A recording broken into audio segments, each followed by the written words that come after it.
Сгрешивме што премногу дадовме на фотоволтаици и како сето тоа може да се исправи сега? Ако е сгрешено, тешко ќе може да исправиме нешто, барем за кусо време. Во принцип, сгрешено е.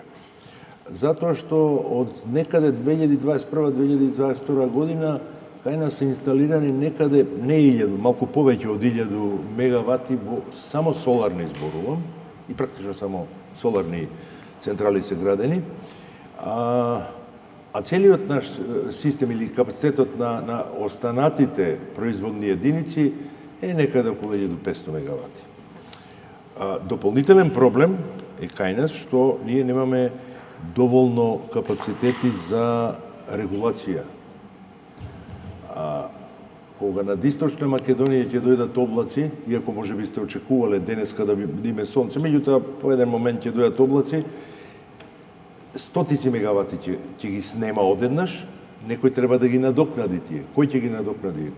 Термоцентралите не можат толку брзо, а и прашање колку од нашиве термоцентрали се во погон, од трите блокови во Битола обично 2 се само во погон.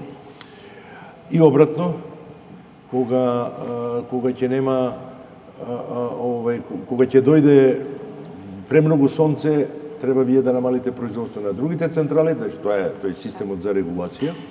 И ако вие немате капацитети тоа да го направите, а нашиот систем нема, треба се до некаде подкрепите со ресурсите на комшиите. Тоа е една можеби од причините зошто и ова што се случи во Шпанија и Португалија. Една реков, значи кај нив премногу обновливи извори, соларни централи предпоставувам, некаде дента кога се случила хаваријата, околу 70 до 80% биле и во Португалија и во Шпанија биле на мрежа, многу малку гасни турбини или хидроцентрали. Втора причина, и тоа е долгорочна политика на скоро цела Европа, можеби во светот, да се намалат цените на преносната па и дистрибутивната тарифа, потрошувачите да плаќаат помалку трошоци. Меѓутоа, за жал, се е тоа направено за сметка на помалку инвестирање во мрежата, и тоа се случило и во Португалија и во Шпанија. За жал се случува и кај нас. Делумно ова што го кажа Виктор е дека точно дека да, централа соларна ќе изградите брзо, а инфраструктурните проекти траат во мрежите траат малку подолго време.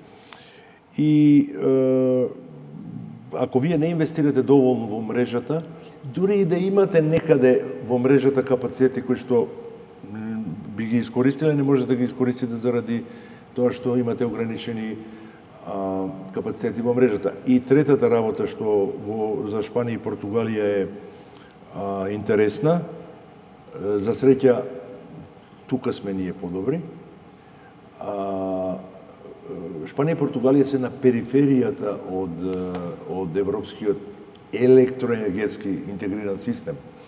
Единствен комшија кој што може да им помогне тоа е Франција, голем систем, нуклеарни централи и така натаму, меѓутоа не сум сигурен колку биле капацитетите или колку можело Шпанија да им помогне во тој момент, односно Франција да им помогне во тој момент. Германија, дури во Германија да се случи нешто слично или од поголем капацитет, Германија окружена со јаки системи, почнувајќи Белгија, Франција, Швајцарија, 3 големи нуклеарни сили, Чешка, Полска со термоцентрали, нуклеарни централи. Ние, за среќа, можеме евентуално полесно да поминеме при некоја хаварија, инаку нема да биде лесно.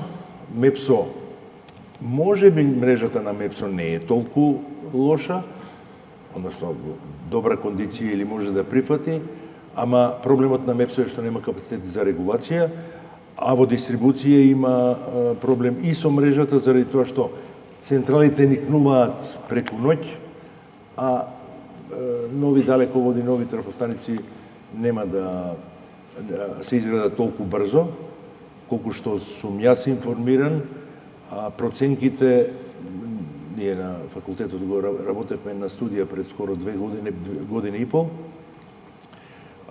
потребните инвестиции во дистрибутивната мрежа за да бидат прифатени тогаш најавените инвестиции во соларни централи се движеа во рамките на некаде 400 до 500 милиони евра.